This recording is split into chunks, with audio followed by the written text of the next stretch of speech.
Morning, dear students. In the last class, we discussed about Euclid's geometry and also we discussed till third main exercise problems. Now, here the fourth question.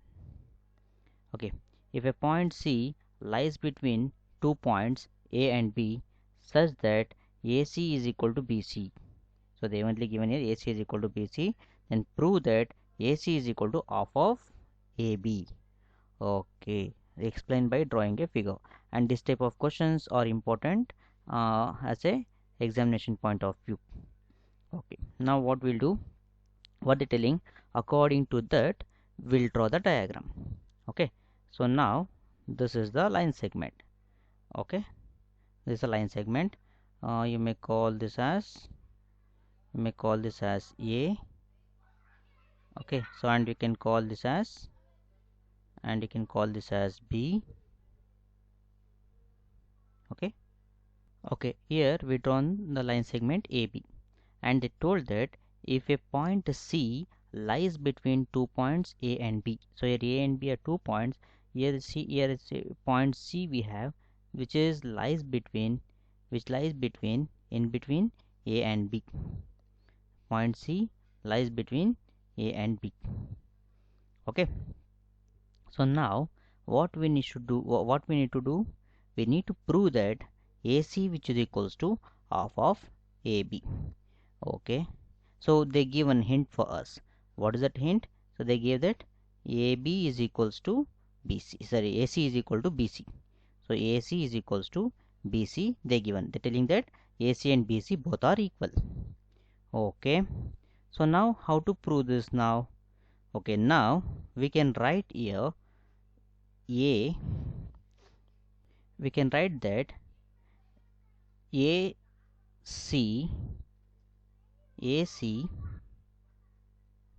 plus AC plus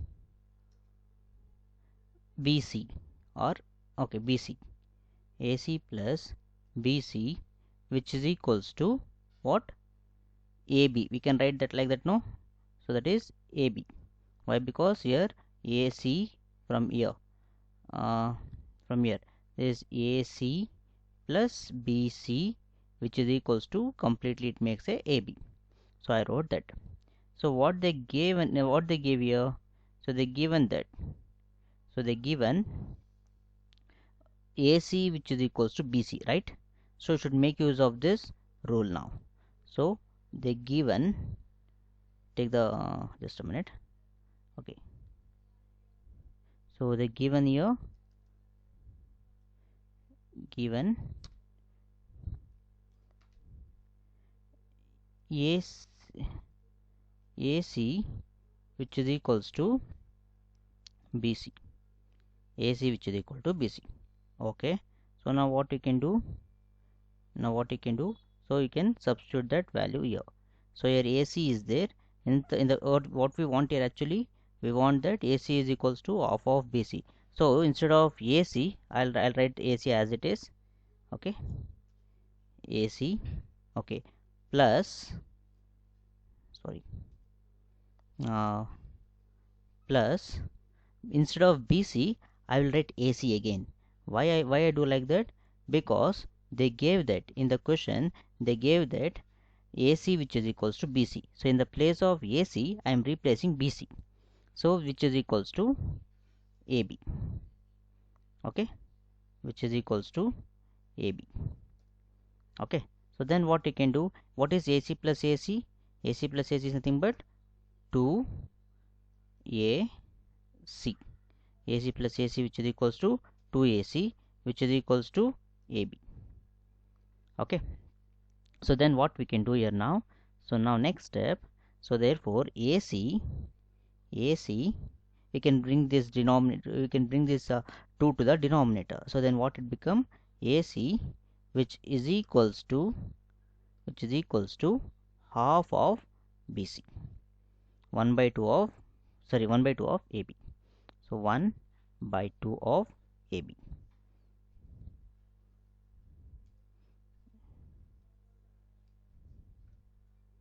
Sorry. So here AC which is equal to 1 by 2 of AB. So hence it is proved. Is it clear? So in the classwork you need to draw this diagram, along with the diagram prove this. Okay, and this type of questions are important for 2 marks as a examination point of view. Okay, so next question. Okay, here in the fifth question they give that in question 4, C is a C is called a midpoint of a line segment AB. Then prove that every line segment has one and only one midpoint. Yes, obviously we know that whatever the line it may be. So any line has only one midpoint. Midpoint in the sense the line. Suppose here this measures. Okay, we'll check it. So this line measures around. This line measures. Just a minute. I'll measure it. This line measures. Okay, around 3, 4, 5 centimeters, approximately 5 centimeters. So what is the midpoint? So if you want to uh, cut this into two equal parts, so what is the each part measures? What is the each part measures then? So it is 2.5, right? Is it more than that? No.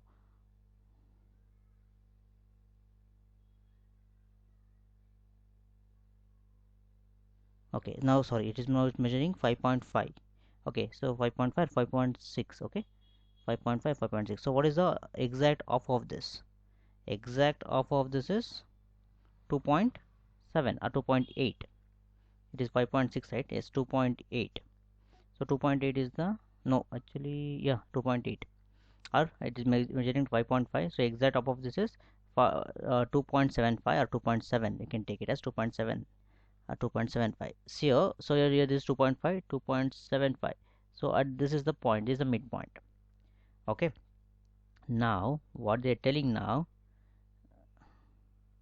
so what they're telling, so they're telling that it has one more midpoint other than this C. So you can call this as C. You can call this as C. So that is A, this is B, and this is C. Okay, so they're telling that they have one more midpoint. Is it possible? No, definitely this is not possible. Okay, now we should prove this by contradiction. Contradiction in the sense by assuming that one more midpoint is there other than C. So then you have to come to the conclusion, no, what we assumed is wrong. There is no any other midpoint. A straight line has only one midpoint. So like that we can solve this.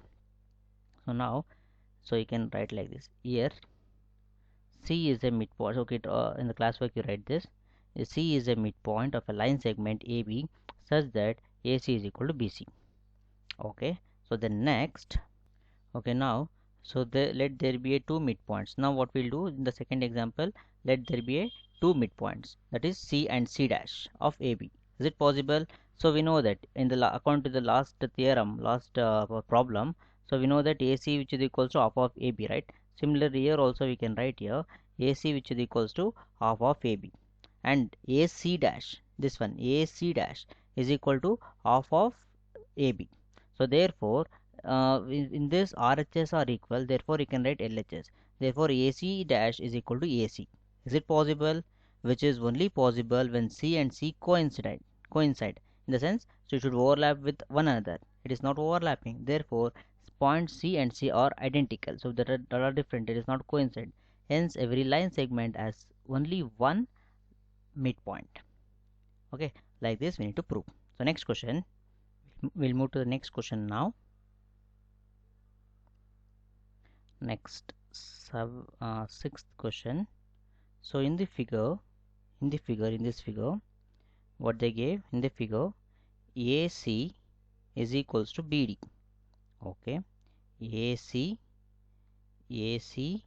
which is equals to BD. Okay, then prove that AB is equals to CD. Okay, it's very tricky, but it is easier one. Okay, now how to prove this? It is very simple. They only gave the hint. What is the hint? AB which is equals to CD. Okay, and also they give that AC which is equals to BD. So according to that, we'll prove now. So that is, so they gave that.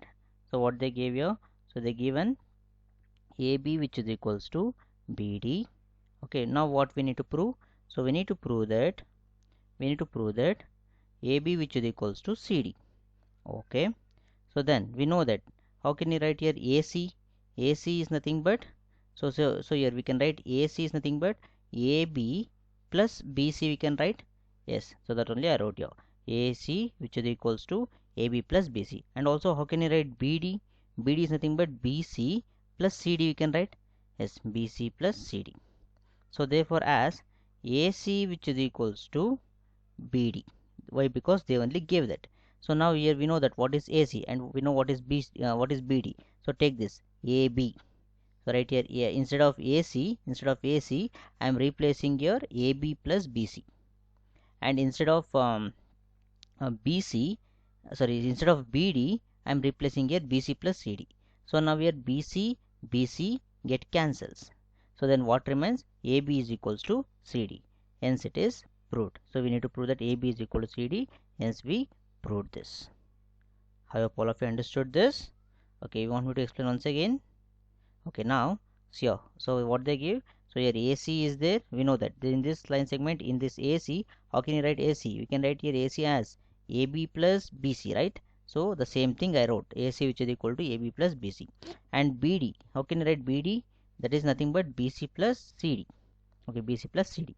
And what they gave for us, they given that AC is equal to BD in the question. They give that AC is equal to BD. We utilize that, use that what is that given statement, and now we use that. So AC is equals to BD.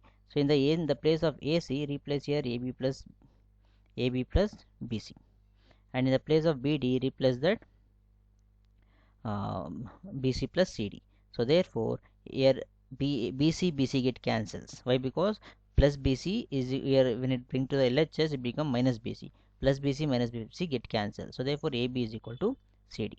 Hence it is proved. So next question. So now seventh question, why is axiom 5 in the list of Euclid axiom considered as a universal truth? Note that the question is not about the fifth postulate. So they're talking about your Euclid's fifth axiom. Okay, so what is Euclid's fifth axiom?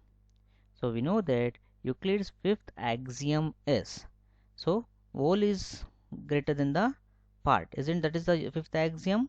Yes. So if it is whole is greater than the part, right, is always whole is greater than the part. So if we take any of the thing, so sure, when you cut this line segment, whatever it may be, it become a part. So we know that the whole is always greater than the part. So this is universal truth, because part is included in the whole and therefore can never be greater than the whole in the magnitude. Okay, for example, if we consider this line, for example, if we consider this line segment, or if we consider on pizza or whatever it may be, if we in the complete pizza, okay, we'll take the example of pizza. So in the complete pizza, so here we have around 4 slices. Okay, we have a 4 slice. Okay, in this 4 slice, if I take one slice, so this is a part. If I take this slice, if I take out this slice, so then what remains? Then what remains here? Suppose if I take out this slice,